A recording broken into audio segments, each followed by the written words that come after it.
Hello guys, मैं आप सभी का अपने आपके अपने यूट्यूब चैनल उत्तम ज्ञान पॉइंट पर आप सभी का स्वागत करता हूँ। मैं यहाँ पे आप लोगों को इंग्लिश में नरेशन, सिंथेसिस, सिंटैक्स और ट्रांसफॉर्मेशन ये सभी आप लोगों के लिए लेकर आया हूँ, जिससे मैं बेसिक से छोटी छोटी चीज़ों को लेकर चलूँगा, जिससे कि आप लोगों को जैसे जैसे आगे बढ़ोगे वैसे वैसे टॉपिक को अच्छे से क्लियर होता जाएगा। तो मैं यहाँ पे आपको सबसे पहले नरेशन स्टार्ट करूँगा और नरेशन के बाद सिंथेसिस, ट्रांसफॉर्मेशन, सिंटैक्स। ज़्यादा से ज़्यादा आपको उस सब्जेक्ट में आपको ज़्यादा समस्याएं नहीं आएंगी। आप जो आपको समझ में आए न समझ में आए आप कमेंट कीजिए। मैं आपके हर डाउट को एक एक डाउट को समझाने की कोशिश करूँगा। तो चलिए देखते हैं। पहला टॉपिक है नरेशन। नरेशन क्या है, कैसे इसको वाक करते हैं, क्या है। सबसे पहले इंट्रोडक्शन जब हमें मालूम होता है किसी चीज़ का तो हमें आगे कोई दुविधा नहीं होती है कि हम ये क्या करें। सब वाक आ गया, अब हम फंसे हैं, बैठे हैं, मनते सोच रहे हैं क्या बनाएं, क्या करना है। हमें सोचो कि हम कैसे डील करेंगे इस वक्त को। तो चलिए आते हैं अपने पहले टॉपिक नरेशन पे। नरेशन नरेशन को स्पीच भी बोलते हैं।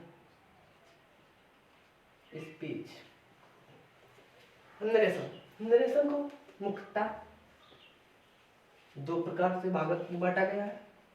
एक होता है डायरेक्ट नरेशन या डायरेक्ट स्पीच, और दूसरा होता है इनडायरेक्ट नरेशन या इनडायरेक्ट स्पीच। Indirect speech. अब देखते हैं डायरेक्ट स्पीच क्या है और इनडायरेक्ट स्पीच क्या है।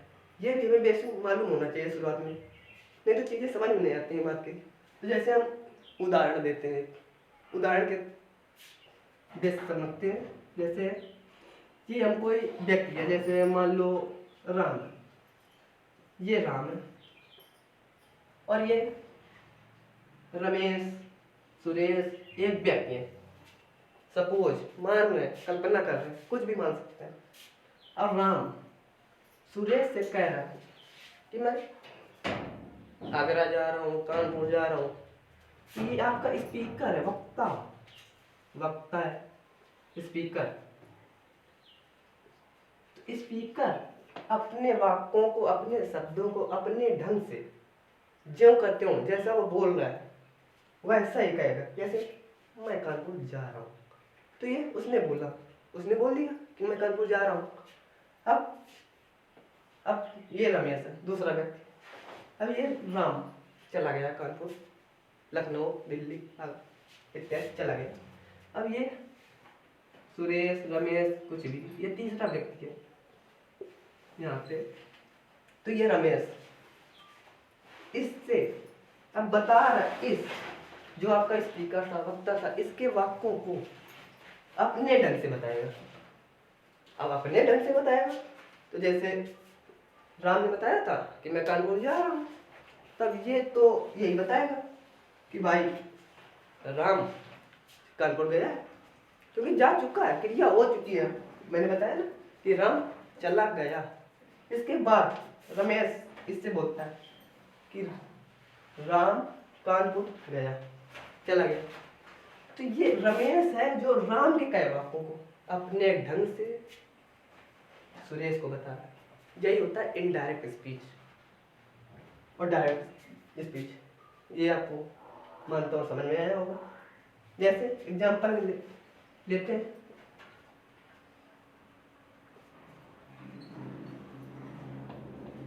he said to me, I inverted comma, I am going to Kanpur.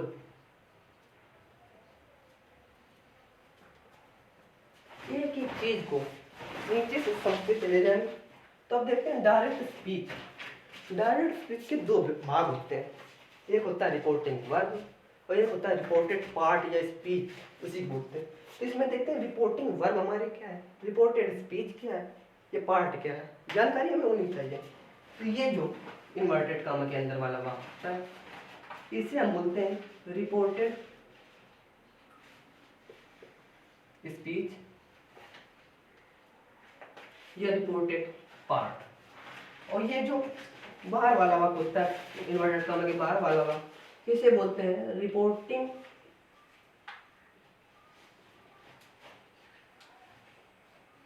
Speech. और रिपोर्टिंग वर्ब क्या होती है हमारी, तो रिपोर्टिंग वर्ब ये है हमारी रिपोर्टिंग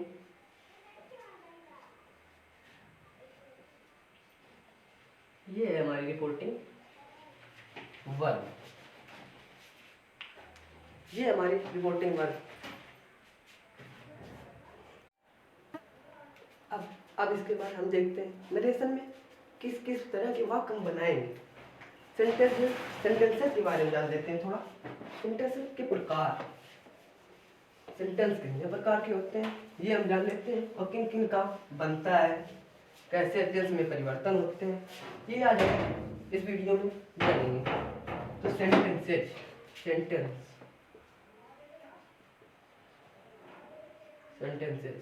वाक्य सामान्यतः अर्थ के आधार पर वाक्य हमारे 5 प्रकार के होते हैं।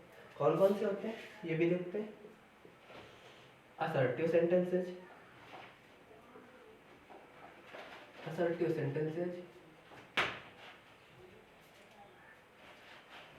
Interrogative sentences,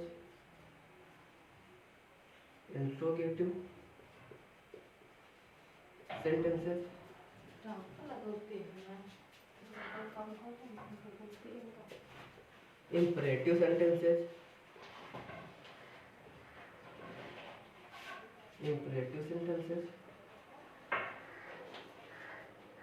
number 4 optative sentences,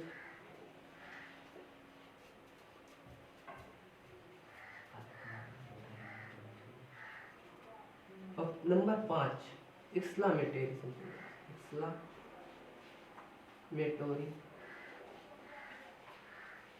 sentences. अब असर्टिव सेंटेंस भी 2 भागों में बांटा गया है। एक होता है अफर्मेटिव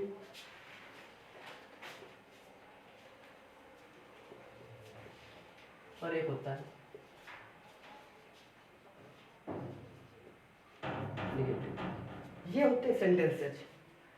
अब हम सबसे पहले पढ़ेंगे असर्टिव सेंटेंसेस। तो असर्टिव सेंटेंसेस के पहले कुछ बदलाव हैं, जैसे टेंस कैसे बदलते हैं, कैसे आगे वाक्य बनाने, कैसे रिपोर्टिंग वर्ब के पार्ट को बदलते हैं, तो वो हम जानेंगे आगे। तो आइए देखते हैं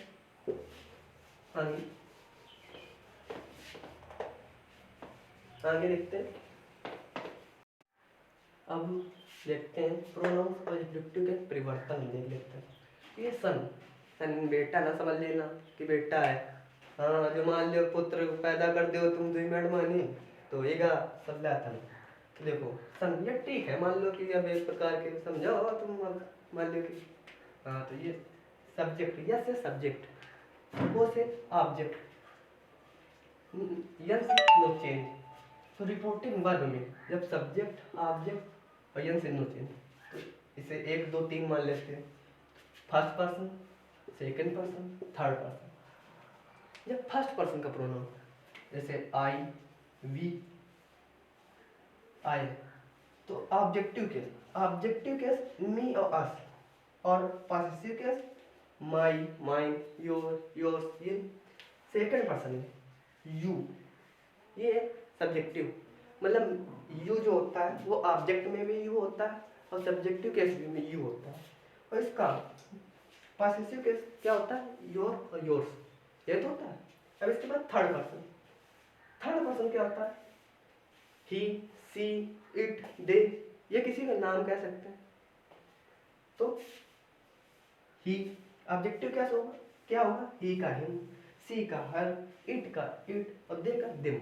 ऐसे ही पॉसेसिव केस ही का हिज, सी का हर, इट का इट्स, देम का दे का देयर, ये होते हैं।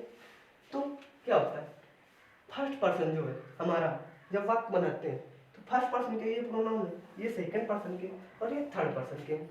तो जब हम बनाते हैं सब्जेक्ट के अनुसार जब बदलते हैं फर्स्ट पर्सन को, तो फर्स्ट पर्सन जब हमारा वाक्य में आएगा तो हम सब्जेक्ट के अनुसार बदलेंगे। सेकंड पर्सन आएगा, ये सब सेकंड पर्सन के प्रोनाउन, तो हम ऑब्जेक्ट के अनुसार बदलेंगे टेंस में। और तब थर्ड पर्सन का प्रोनाउन आएगा, तो ये जो बता रहे हैं तो थर्ड पर्सन का जब प्रोनाउन रिपोर्टेड स्पीच में आता है तो कोई परिवर्तन नहीं होता है। तो ये टेबल है, आप लोगों को बनानी हो तो बना लीजिए, ये तो आगे आगे मैं और चलिए। अभी हम लोगों ने पढ़ लिए प्रोनाउन में होने वाली परिवर्तन। अब ये देखते हैं कुछ है टेंस में, टेंस में कैसे परिवर्तन होते हैं। तो हमारे 6 टेंसों से परिवर्तन होता है, तो देखते हैं किसमें कैसे परिवर्तन होते हैं। तो ये देखते हैं present indefinite, present indefinite, past indefinite. तो प्रेजेंट इंडेफिनिट क्रिया क्या होती है, डू डच, तो डिड में बदल जाती है पास्ट इंडेफिनिट। और प्रेजेंट कंटिन्यूअस को पास्ट कंटिन्यूअस बदल देते हैं, जैसे इज आ रहा है माया है तो वाज वर हो जाएगा, जैसे ही के साथ वाज लगता है, सिंगुलर प्रोनाउन के साथ वाज और प्लूरल प्रोनाउन के साथ आप जानते हैं वाज लगता है। और इसके बाद प्रेजेंट परफेक्ट, प्रेजेंट परफेक्ट को पास्ट परफेक्ट में बदलते हैं, हैज टू हैड, हैव है तो हैड में हो जाता है।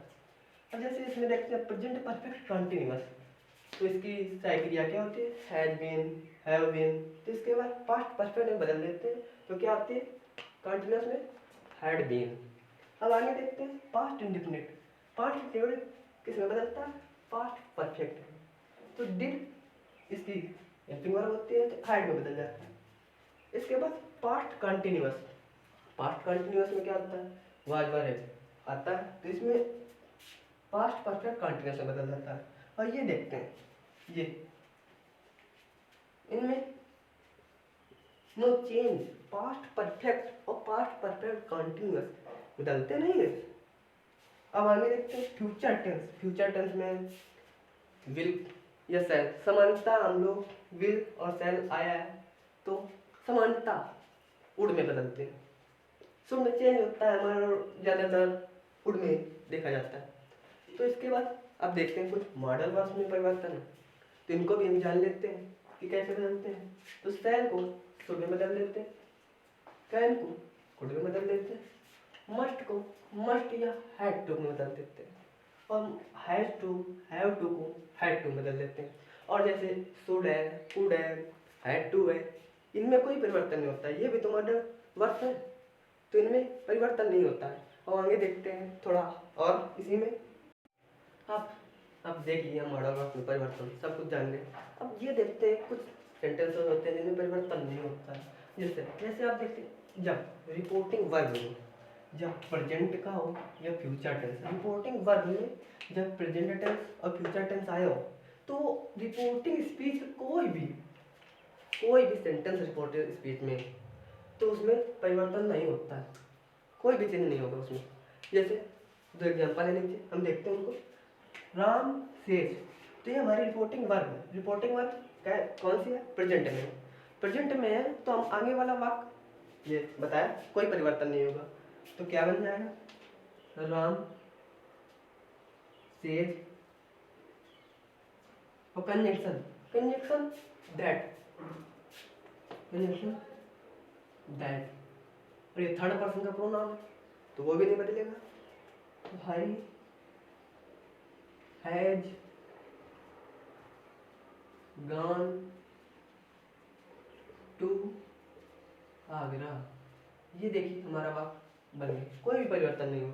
ऐसे इस वाक्य को देखते हैं तो ये देखिए रिपोर्टिंग वर्ब में फ्यूचर टेंस का वाक्य है, सी विल से, वह कहती होगी, क्या बनेगा इसको, सोहन विल से, कंजंक्शन क्या आएगा हमारा, दैट। आशा परिवर्तन नहीं होना आने वाले सेंटेंस में, और ये भी फ्यूचर में है तो कोई चेंज होता नहीं। तो आशा इज वेरी इंटेलिजेंट, जेंट। ये हमारे दो वाक्य थे आपके सामने, इन्हें देखिए और आगे मैं बताता हूँ आपको।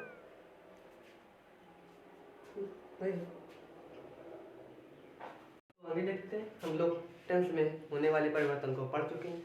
अब कुछ है एडजेक्टिव एडवर्ब और टाइम में परिवर्तन कैसे बदलते हैं। रिपोर्टेड स्पीच में आए वाक्यों को इनडायरेक्ट बनाएंगे तो क्या बदलेंगे उनको। तो जैसे इनको देख लेते हैं, दिस को दैट में बदलते हैं, दीज को दोज में बदल देते हैं, एगो को बिफोर में बदलते हैं, कम को गो में बदलते हैं, हियर को देयर में, नाउ को देन में, दस को सो में, टू नाइट को दैट नाइट, टुडे को दैट डे, टुमारो को द नेक्स्ट डे या द फॉलोइंग डे। टुमारो को दो प्रकार से बदला जाता है, द नेक्स्ट डे या द फॉलोइंग डे। इसी प्रकार यस्टरडे, यस्टरडे को द प्रीवियस डे या द डे बिफोर में बदल सकते हैं। लास्ट नाइट है, लास्ट वीक है, लास्ट ईयर है। इनको जब हम बदलेंगे तो क्या बदलेंगे, the previous night, the previous week, the previous year. अब तुम ऐसे ना लिख देना हाँ कि मान लो कि द प्रीवियस नाइट है तो अथवा लगा है तो वीक केवल लिख के आ जाओ, बस वही जी माठा। तो द प्रीवियस वीक ऐसा लिखना है। मान लो कि अब इतने समझदार है मान तो आगे देखो, the next week month year, the next week next month next year. तो इनको कैसे बदलेंगे, the following week, following month, the following year, इस प्रकार से बदलेंगे। यस्टरडे मॉर्निंग को द प्रीवियस मॉर्निंग या द मॉर्निंग बिफोर में बदलते हैं। तो इनको देख लीजिए और आज के वीडियो यहीं पर ख़त्म होता है और कल से मैं असर्टिव सेंटेंसेस की शुरुआत करूँगा। Thank you very much. और ज़्यादा से ज़्यादा वीडियो शेयर कीजिए, दूसरे को शेयर कीजिए और अच्छा लगे तो लाइक भी कर दीजिए। Thank you.